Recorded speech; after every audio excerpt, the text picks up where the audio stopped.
And provide moderators the ability to mute trolls so that they can continue their trolling behavior to their heart's content, oblivious to the fact that they have been placed in a cone of silence.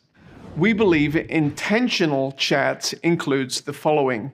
Firstly, using presenters, pastors, subject matter experts as moderators.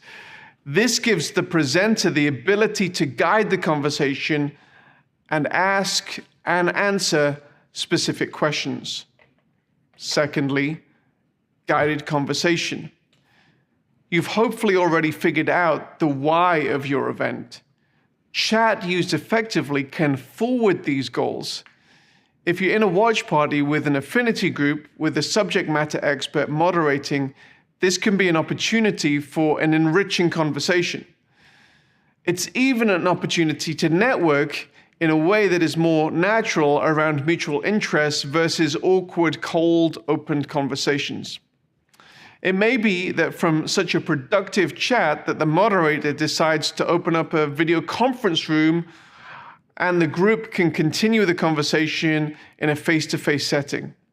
Direct messaging with the moderator. We'll address attendee-to-attendee networking later on, but one option that has proved effective is for private direct messaging to the moderator for a number of reasons. It may be that the moderator or the on-screen presenter has asked for questions, and this can be facilitated through the direct messaging feature. It may also be that the attendee has a private counseling or prayer needs that the moderator can take offline with the attendee. Saudius generally provides moderator training as part of our bespoke events, as we believe in the potential of this tool if used correctly. Other tabs and integrations in the sidebar. While much interaction can happen around the chat between the attendees and the event host, the sidebar is a critical area of event interaction that is not limited to simply chat. Different tabs on the sidebar can add different types of interaction depending on the type of meeting that you're hosting. Examples of other tabs that we've done might be an integration with an online Bible, might be notes for church meetings, might be a giving portal. We've even done a kind of a cool retro game that we've included in there for when people are kind of bored. We put this Pong game there. But there's many other things that we can do. Polls and trivia is a crucial area in that area that we've built out. These are just a few ideas, but try us out and see how else you can interact with your audience and bring value to your event. Downloadable content. Conferences are a great place to point people to buy other content through commerce links and integrations. However, many want to give conference attendees other accompanying materials that complement the different sessions of the conference. So these might be ebooks or handouts that highlight certain training topics. They may be other audio or video content that take the attendee deeper into a certain topic that communicates added value to the attendee who's at the event and can be delivered as part of the platform rather than the presenter simply referencing the resource but not giving the audience an easy on-ramp to actually access the content. Typically, we have that around the video window, so it's an easy click to download that content. Polls and trivia. One of the benefits of live broadcasting your event is the ability to directly engage with the audience in real time. This means that the audience can ask you questions in real time, but it also means that you can ask questions of the audience and then interact with those answers. This may be through traditionally polling on issues that are important to your mission, or it may even be through trivia competitions where there is a prize at stake. Keeping your audience on their toes through a degree of gamification may not be the worst idea in the world. Overlays. In many event scenarios, it's helpful to include a degree of video graphics over the video. This might be lower thirds describing who is speaking now. It might be a logo placed at the top corner of the video. It might be a call to action for giving campaign. It might be a call to buy a product, the latest book of the speaker.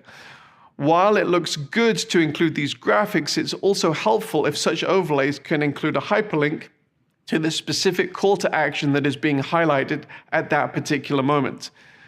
The Saudis platform offers the event producer the ability to schedule such hyperlinked overlays or simply to trigger them in the moment when the call to action is happening. Even if the trigger is spontaneous, such overlays need forward planning and creating so that the presentation can be seamless. In some events, you may have already created custom animated graphics that are already embedded within the video. It's still possible to make such graphics interactive by creating transparent hyperlinks to place over the in-video graphics. So these are just a few of the ideas of how you can get this interactivity between your audience, yourself, and between your audience. We'll cover networking in a future session, but let's go over the checklist now.